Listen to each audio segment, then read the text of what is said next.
আপিলে প্রার্থিতা ফিরে পেলেন বগুড়া ২ আসনের নাগরিক ঐক্যের সভাপতি মাহমুদুর রহমান মান্না। ত্রয়োদশ জাতীয় সংসদ নির্বাচনের রিটার্নিং অফিসারের সিদ্ধান্তের বিরুদ্ধে করা আপিলের উপর দ্বিতীয় দিনের মতো শুনানি চলছে। ৭১ থেকে ১৪০ নম্বর আপিল নিষ্পত্তি হচ্ছে আজ। এখন পর্যন্ত ৩৭ জনের মনোনয়ন বৈধ ঘোষণা করেছে নির্বাচন কমিশন।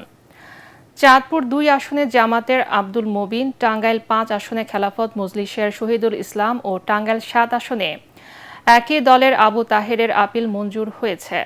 কুমিল্লা ১ আসনে জাতীয় পার্টির ইফতেখার আহসানের আবেদন অপেক্ষমান রেখেছে ইসি। অন্যদিকে ফরিদপুর ৩ আসনে স্বতন্ত্র প্রার্থী মোর্শেদুল ইসলামের আপিল নামঞ্জুর হয়েছে। এর আগে ভোটের মাঠের সার্বিক আইনশৃঙ্খলা পরিস্থিতি নিয়ে সকালে সশস্ত্র বাহিনী সহ ১৬ বিভাগ এবং সংস্থার সঙ্গে সমন্বয় সভা করে নির্বাচন কমিশন। নির্বাচন কমিশনের সম্মেলন কক্ষে নির্বাচন কমিশনার আবুল ফজল মোহাম্মদ সানাউল্লাহর সভাপতিত্বে এই বৈঠক হয়। এতে সশস্ত্র বাহিনীর প্রিন্সিপাল স্টাফ অফিসার, পুলিশের মহাপরিদর্শক সহ সংশ্লিষ্ট বিভাগ ও সংস্থার ঊর্ধ্বতন কর্মকর্তারা উপস্থিত ছিলেন। ভোটের সহিংসতা এড়াতে আরও জোরালো ভূমিকা রাখতে মাঠ প্রশাসনকে নির্দেশ দেয় ইসি। আমার মনোনয়নটি ৩ তারিখে অবৈধ ঘোষণা করেছিল। সেখানে স্বাক্ষরজনিত ত্রুটির কারণে তাড়াহুড়োর মধ্যে মনোনয়ন জমা দেওয়াতে স্বাক্ষর এক জায়গায় বাদ ছিল। পরবর্তীতে আমরা আজকে আপিল করার পর আপিল আদালত আমাদের আপিলটি মঞ্জুর করেছেন এবং আমাদের বৈধতা ঘোষণা করেছেন। আমরা অফিস নিতে গেলে সেখানে বাধা সৃষ্টি করছে, একটা বড় দলের বাধা আমরা পাচ্ছি। এই জন্য আমার মনে হয় না যে মাঠে এখন লেভেল প্লেইং ফিল্ড আছে। বাংলাদেশের আগামী নির্বাচনের সবচেয়ে বড় চ্যালেঞ্জ পারস্পরিক আস্থা ও বিশ্বাস। ঢাকায় ব্রিফিংয়ে ইউরোপীয় ইউনিয়নের নির্বাচন পর্যবেক্ষণ মিশনের প্রধান ইয়ার ইয়াভস এই মন্তব্য করেন। ভোটের প্রত্যেক ধাপে স্বচ্ছতা ও নিরপেক্ষতা অপরিহার্য বলেও জানান তিনি। জানান আগামী জাতীয় নির্বাচনে ভোট গ্রহণ থেকে গণনা পর্যন্ত পুরো প্রক্রিয়া পর্যবেক্ষণ করবে ইইউর ২ শতাধিক সদস্য। সংস্থাটির পক্ষ থেকে জানানো হয়, পুরো নির্বাচন পর্যবেক্ষণে ২ মাসের মতো সময় কাজ করবে পর্যবেক্ষণ টিম। গুম, খুন এবং আয়না ঘরের যুগে ফিরে যেতে না চাইলে গণভোটে হ্যাঁ জয়যুক্ত করার আহ্বান জানিয়েছেন স্থানীয় সরকার উপদেষ্টা আদিলুর রহমান খান। সকালে ডিএনসিসি নাগরিক পদক অনুষ্ঠানে তিনি একথা বলেন। ক্ষমতার ভার শাসক গোষ্ঠীর কাছ থেকে জনগণের হাতে নিতে চাইলে সংস্কারের পক্ষে গণভোট চেয়েছেন আরেক উপদেষ্টা সৈয়দা রিজওয়ানা হাসান। নাগরিক দায়িত্ববোধ, সামাজিক সম্পৃক্ততা ও নগর উন্নয়নে গুরুত্বপূর্ণ অবদানের জন্য ৮টি ক্যাটাগরিতে মোট ১০ জনকে নাগরিক পদক দিয়েছে ঢাকা উত্তর সিটি কর্পোরেশন। মুশফিকুর রহমানের রিপোর্ট।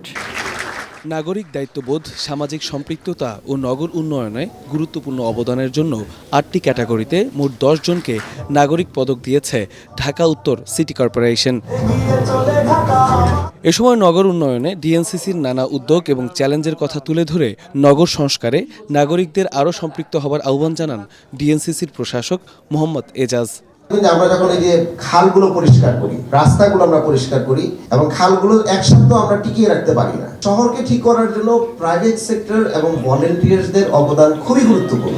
এ সময় উপদেষ্টা সৈয়দা রিজওয়ানা হাসান বলেন, ভয় না পেয়ে জনগণকে রাষ্ট্র সংস্কারের পক্ষে থেকে ভোট দিতে হবে।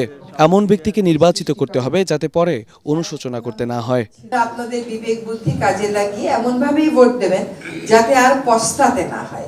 আমরাই ভোট দিই, আমরাই আবার বলি নেতারা ভালো না, এটা হতে পারবে না। যদি সত্যি ক্ষমতার ভর শাসক গোষ্ঠীর কাছ থেকে জনগণের কাছে নিতে চান, তাহলে সংস্কারের পক্ষে থাকবেন। আপনারা আমাদেরকে অনেক ভয় ভীতি দেখানো হবে যাতে নির্বাচনে আমরা না যাই, ভোটাররা যাতে ভীত হয়, তার কিছু আলামত তো ইতিমধ্যেই আমরা পেয়েছি। এই ভয়টাকে আমাদের জয় করতে হবে। গুম, খুন, আয়নাঘরের যুগে ফিরতে না চাইলে গণভোটে সংস্কারের পক্ষে ভোট চান স্থানীয় সরকার উপদেষ্টা আদিলুর রহমান খান। যদি আমরা আবারও গুম, বিচার বহির্ভূত হত্যাকাণ্ড, নির্যাতন এবং আয়নাঘরের দিনগুলোতে ফিরে যেতে না চাই, আমাদের গণভোটের পক্ষে অবস্থান নিতে হবে, ভোট দিতে হবে। আমরা ওই বাংলাদেশটাই স্বপ্ন দেখি যে এই স্বপ্ন আমাদের শহীদরা দেখে গেছে, যেন বাংলাদেশ আর অন্যায়ের পথে না হাঁটে। আধিপত্যের কাছে বাংলাদেশ আর মাথা নত করবে না বলেও মন্তব্য করেন বক্তারা। ঢাকা নগর যে উদাহরণটা স্থাপন করেছে, আমি আশা করি এই উদাহরণটা সারা বাংলাদেশ অনুসরণ করুক। মুশফিকুর রহমান, এটিএন বাংলা, ঢাকা। এবং গুণী লোকদের যদি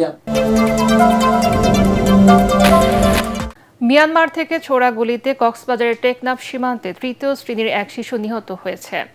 সকালে উপজেলার হোয়াইকং ইউপির তেতছি ব্রিজ এলাকায় এই ঘটনা ঘটে। নিহত আফনান ইউনিয়নের ৩ নম্বর ওয়ার্ডের মোহাম্মদ জসিমের মেয়ে। এই ঘটনায় স্থানীয়রা ক্ষোভে কক্সবাজার টেকনাফ প্রধান সড়ক অবরোধ করেছেন। যান চলাচল স্বাভাবিক করতে কাজ করছে পুলিশ, বিজিবি ও সেনাবাহিনী। উখিয়া ৬৪ বিজিবি ব্যাটালিয়ন অধিনায়ক লেফটেন্যান্ট কর্নেল জহিরুল ইসলাম জানান, কোনোভাবে যেন নতুন করে রোহিঙ্গা অনুপ্রবেশ করতে না পারে সেদিকে সতর্ক দৃষ্টি রাখা হচ্ছে। এদিকে মিয়ানমারের গোলার ভয়ে নিরাপদ আশ্রয় খুঁজছেন সীমান্তের মানুষ। তাদের নিরাপদ আশ্রয়ে থাকার নির্দেশনা দিয়েছে টেকনাফ উপজেলা প্রশাসন।